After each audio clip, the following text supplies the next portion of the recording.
Nous sommes ici en bordure du château de Versailles, dans un domaine qui a été donné par Louis XIV à la marquise de Pompadour pour en faire son petit ermitage, pour avoir un havre de paix loin de la cour. Et donc c'est un tiers-lieu qui est engagé pour l'humain et pour la terre, avec 4 domaines.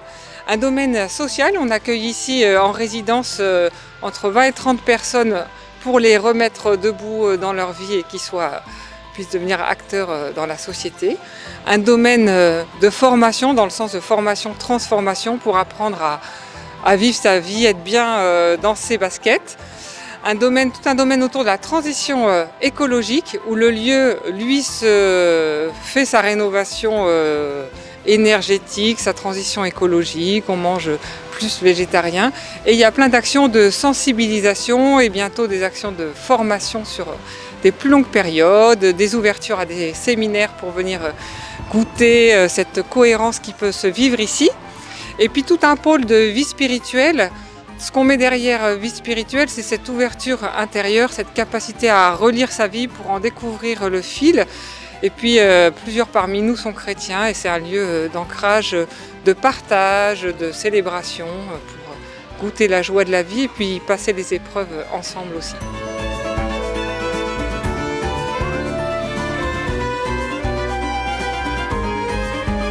Alors là, nous sommes juste au bord du jardin potager Mandala.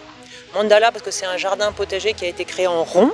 On peut créer des jardins potagers sous toutes les formes, mais celui-là a été choisi en rond parce que ça se prêtait très bien à l'espace dans lequel on est. Et c'est un jardin qui est cultivé en permaculture. Il a été créé il y a 1 an, la première saison de culture a été là, cette année, en 2021. Et là, on est en train de préparer l'hiver et la saison prochaine 2022. Donc on va dégager des parcelles qui ont été, sur lesquelles il y a eu des cultures qui ont été récoltées. Et on va amener du fumier. Donc là, il y a une équipe qui est partie chercher du fumier au club hippique de Versailles. Ils vont ramener du fumier et là on est en train de préparer les parcelles pour pouvoir mettre du fumier sur ces parcelles et ça va nourrir la terre pour ensuite avoir une belle saison de culture 2022. Ce potager donc il est vertueux parce que en fait toutes les récoltes partent ensuite et sont consommées sur le site par le jardinier qui cuisine tous les légumes qui sortent du potager et qui sont à destination des personnes qui sont sur le site et surtout du centre d'hébergement, donc de personnes qui sont logées ici, des personnes qui sont en difficulté et 25 personnes qui sont logées et qui bénéficient de ces récoltes. Ce qu'on fait ici, ça s'appelle une butte de culture, Hügelkultur. Hügel en allemand c'est la butte, donc c'est une butte très haute qui devient très fertile. Donc c'est un gros travail, on est très content d'avoir beaucoup de monde pour nous aider parce que c'est très physique. Mais nous, ça nous arrange parce que derrière, on prépare une butte qui va être fertile pendant 10 ans, 15 ans, 20 ans. Au printemps, on pourra planter des plantes qui sont très gourmandes, entre guillemets, qui ont besoin de beaucoup de matière organique pour évoluer, notamment des courges, des tomates, des choux, des betteraves, des choses comme ça. Nous sommes en train de vider un espace dans le compost pour cet après-midi pouvoir le remplir et suivre la chaîne de décomposition. Concrètement, on broie les petites branches qui ont commencé à être décomposées. On les broie pour faire du broyat et le broyat va être réutilisé en ce moment sur la haie fruitière, c'est-à-dire qu'il va le servir de paillage. Puis après, il y aura une nouvelle décomposition sur de nouveaux feuillages. C'est un recyclage naturel de ce que produit notre parc et on réutilise la production naturelle de notre parc dans une nouvelle production naturelle puisqu'on est en train de planter des fruitiers. Nous sommes en train de planter une haie fruitière, une haie nourricière. On pense souvent à des haies décoratives dans un jardin. Celle-ci, elle sera belle et en plus, elle nous permettra au printemps prochain, au début de l'été prochain, de récolter des groseilles, des cassis et tout au fond là-bas des framboises également. Alors la première étape, ça a été de délimiter l'emplacement, de décider des dimensions de cette haie, de couvrir de carton le gazon. Pourquoi du carton? Pour obturer et faire que l'herbe ne pousse plus, se décompose sur place. C'était une invitation aux vers, qui sont là aussi dans le sol, à venir digérer ce carton. Et donc une fois que ça a été fait, ça a été fait courant du mois d'août. Nous avons rajouté un peu de tonte. Et puis je suis venue donc mettre maintenant des couvertures. Alors les couvertures, elles sont venues compléter le travail du carton, préparer le sol. J'ai découvert ce matin ces couvertures. Je mets du compost que j'ai trouvé sur place, qui a été fait donc par les joyeux composteurs du site depuis plusieurs mois. Donc du compost, ensuite je plante, je bouture un petit peu aussi, j'en profite, et je recouvre donc de couvertures. Et je vais finir par habiller avec le broyat. Donc nous avons le compost du site, nous avons des plants qui ont été donnés à droite à gauche, nous avons du compost fait sur place, nous avons des couvertures qui viennent de chez Emmaüs. Donc on est aussi sur du recyclage là, une autre fois. Et donc nous aurons dans quelques mois des fruits délicieux à goûter ici. Alors, venir ici dans cette journée RSE avec des gens d'une entreprise, d'Eurosport en l'occurrence, c'est l'occasion de partager le goût que l'on a pour le jardinage, de se rencontrer, faire se rencontrer des gens autour d'une activité nouvelle pour beaucoup d'entre eux. C'est aussi avoir l'occasion de se faire se rencontrer des gens qui ne se croiseraient pas dans la vraie vie. C'est avoir un moment joyeux. C'est préparer la saison future, c'est être dans une projection constructive, joyeuse de ce que sera l'année prochaine. Écoute, ici on est au potager du Carré des Chèvres-Loups. Voilà, c'est une initiative qui a maintenant sa deuxième saison. C'est une parcelle qui est au sein de la villa de Chèvres-Loups que la mairie nous met à disposition dans le cadre d'une convention. Et on a structuré ça avec un espace où il y a quarantaine de familles qui ont chacun un petit carré de 4 mètres carrés. Bon, c'est pas grand chose, mais c'est suffisant pour arriver à cultiver un peu de tomates, un peu de courgettes, et puis de se faire plaisir, quoi, en fait, avec un peu de retour à la terre. Et puis, il y a aussi des zones communes, comme toutes les courges, là, sur tout le long du mur, voilà. Et ben, on a fait une activité qui est pour aider à la fertilité du jardin, d'amener du fumier de cheval, voilà, en quantité.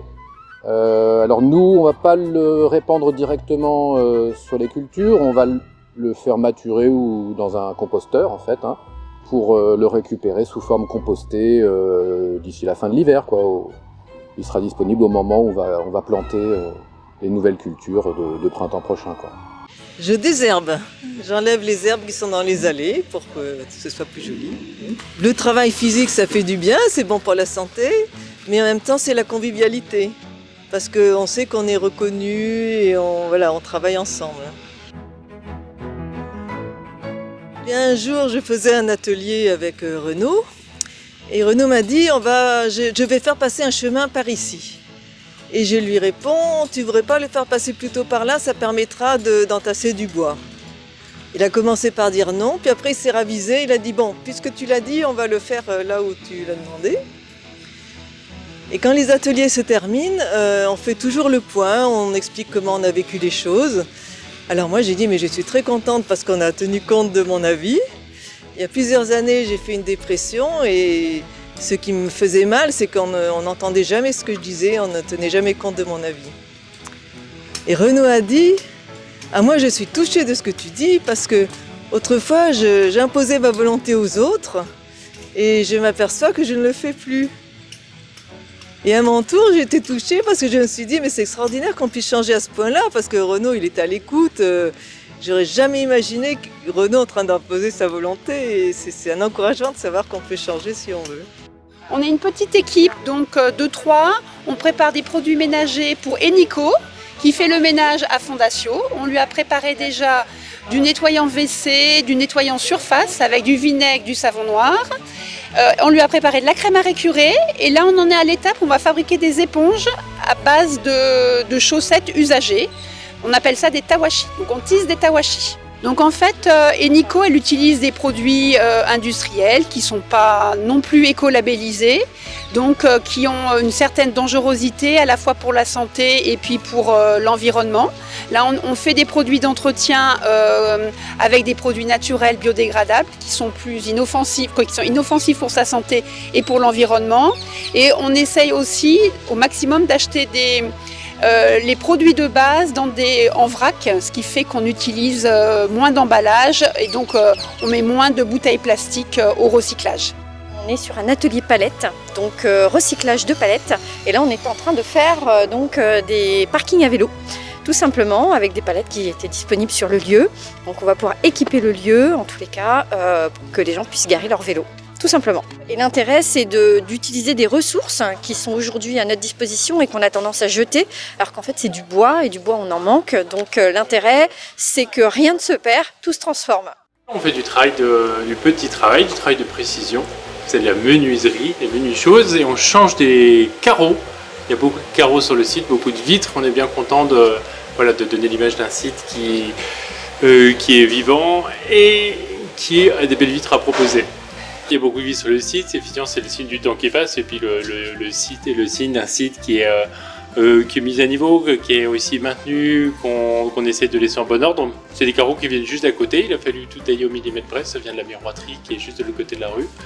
Ils étaient empilés depuis par une trentaine dans le bureau, on est bien content de pouvoir les poser petit à petit. Ici c'est l'atelier signalétique, avec nos artistes en herbe là direct, pour en fait représenter le plan du site, pour inviter les visiteurs à aller au-delà de ce point central et d'oser découvrir le verger, le poulailler, les ruches.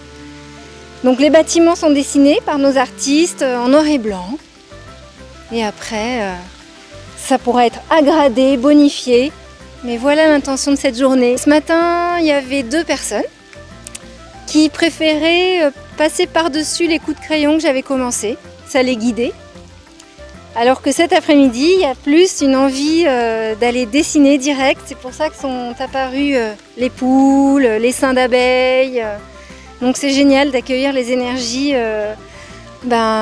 qui sont présentes. Et la face cachée du cabanon, c'est au moins 3 peintres qui sont avec leur rouleau et qui préparent en fait la future peinture. Ça s'appelle un après, c'est avant la peinture. Et du coup, je sais que ça va contribuer grandement à l'énergie qui avait besoin d'être déployée pour cet endroit-là, qui était plein de poussière, à l'abri, à l'ombre. Et là, ça va donner un petit coup de neuf. Mon rôle, c'est plutôt d'accueillir les énergies. Voilà. Là, tout à l'heure, je m'y attendais pas, mais d'avoir 5 personnes dans ce groupe. Les uns, c'était pour le rouleau de peinture, avec une personne qui m'a déjà alerté qu'un pot, c'est pas suffisant, qu'il fallait se restreindre à un petit panneau. Donc voilà, c'est vraiment accueillir là où les gens ont envie de contribuer.